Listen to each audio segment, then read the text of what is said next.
Heard in the news a lot about the 50 people dead in a tractor trailer in San Antonio. Obviously, terrible story.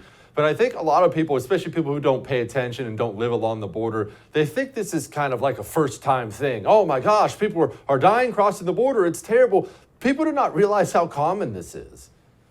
Yeah, I mean, this is the largest single incidence of people like this dying because, frankly, they've been enticed to try it by this administration's lax policies. But even with the tightest and most consistent enforcement, you're still going to have some people taking foolish risks. Not this many. This administration is partly responsible for these deaths, but, people are going to try and risk getting into the U.S. if there's a decent chance they can get away with it and get a job and basically succeed, because that's their goal. This administration has basically sent the message, an invitation around the world that if you can get past the Border Patrol, you're basically home free. They're not going to look for you if you're inside the country.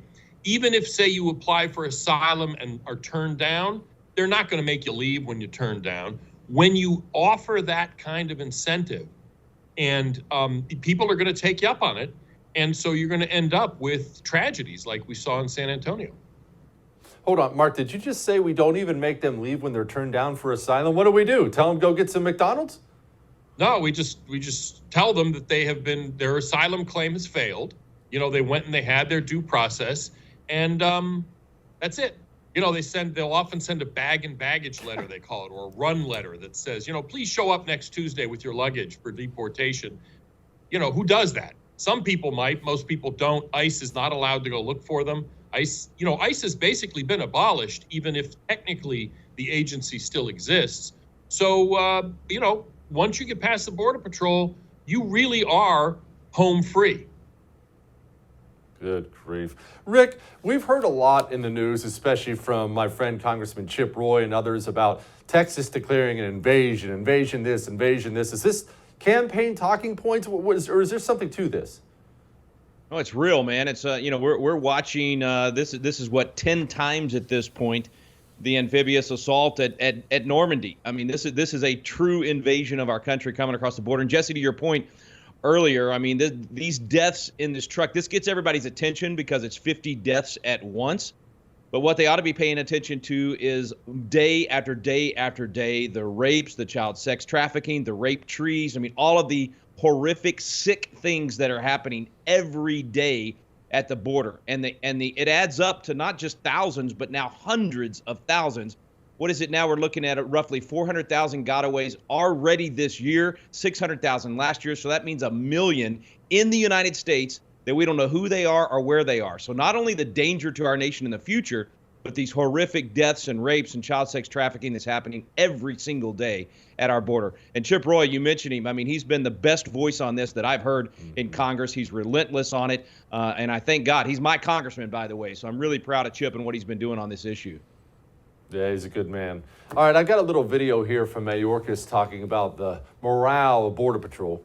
I will tell you the frustration of the individuals, with the badges on the ground and the holstered firearms is earned. Yeah. We need to be very clear about that. And our Border Patrol agents, their morale is down, and I understand why. He's the reason it's down, Mark. Right. Of course it is. Of course he is. And the Border Patrol agents make that perfectly clear. I mean, he's gone to various events, going to talk with guys out in the field where they've been arguing with him, talking back to him. Sometimes they turn their backs to him. I mean, he is the reason that the Border Patrol morale is so low. And that's why I think there really is a strong case to make in the next Congress when the Republicans take the House for impeaching Mayorkas. Now, I'm not sure that if he were removed, which he won't be probably, but even if he were removed, how much better would it be? The Democrat administration would just appoint somebody else, because the root cause of the border crisis is not in Guatemala or Honduras, it's sitting in the Oval Office. Nonetheless, Mayorkas richly deserves being removed from office because he has actually said, he told Bret Baier recently on Fox News that Bret Baier said, okay, so Is it the policy of this administration to reduce the number of illegal immigrants crossing the border? And he would not say that. He said it's the policy of the administration to process people quickly and efficiently. That is the Sure. way they see this, that their goal is to move people into the U.S. as painlessly and quickly as possible.